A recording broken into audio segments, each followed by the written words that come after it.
வணக்கம் நண்பர்களே. எல்லாருக்கும் ஒரு முக்கியமான அப்டேட். ஒரு பெரிய புயல் எச்சரிக்கை வந்திருக்கு. இதுல ஸ்டூடண்ட்ஸ்க்கு ஒரு நல்ல நியூஸ் இருக்கு. ஆனா அதே சமயம் ஒரு சீரியஸான வார்னிங்கும் இருக்கு. வாங்க அது என்னன்னு டீடைலா பார்க்கலாம். ஓகே, இப்ப எல்லார் மைண்ட்லயும் ஓடுற ஒரே கேள்வி இதுதான்.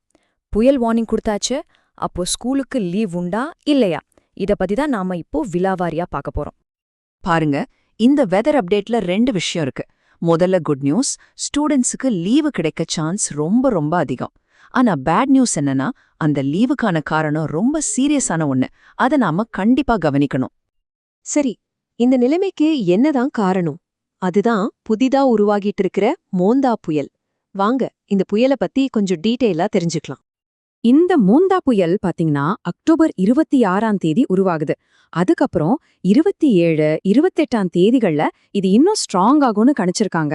அப்படின்னா என்ன அர்த்தம்? சிம்பிள். அடுத்த 2-3 நாள்ல புயலோட தாக்கம் ரொம்பவே அதிகமா இருக்கும். நம்ம ரொம்ப ரொம்ப ஜாக்கிரதையா இருக்கணும்னு அர்த்தம். வானிலை மையம் சும்மா ஒரு வார்னிங் கொடுக்கல, பல மாவட்டங்களுக்கு ஆரஞ்ச் அலர்ட் கொடுத்திருக்காங்க.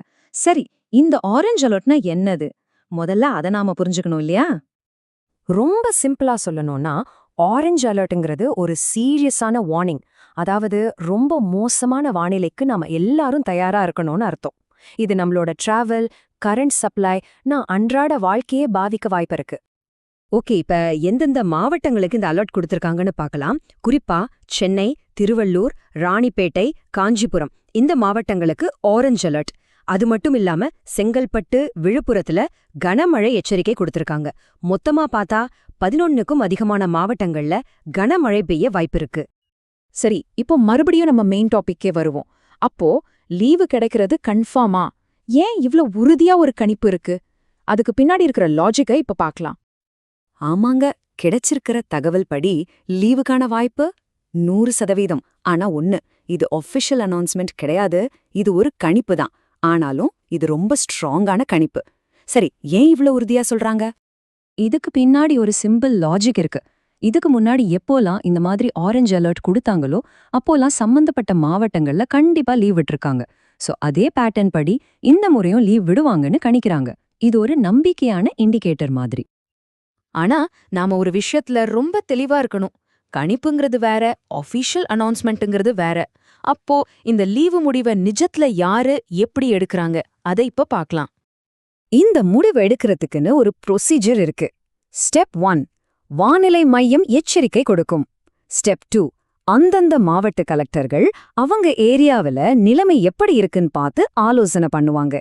ஸ்டெப் 3, ஃபைனல் ஸ்டெப், லீவு வேண்டுமா வேண்டாமான்னு இறுதி முடிவெடுத்து அதை அதிகாரப்பூர்வமா அறிவிக்கிற முழு பொறுப்பும் அந்த மாவட்ட கலெக்டர்களுக்கு மட்டும்தான் இருக்கு.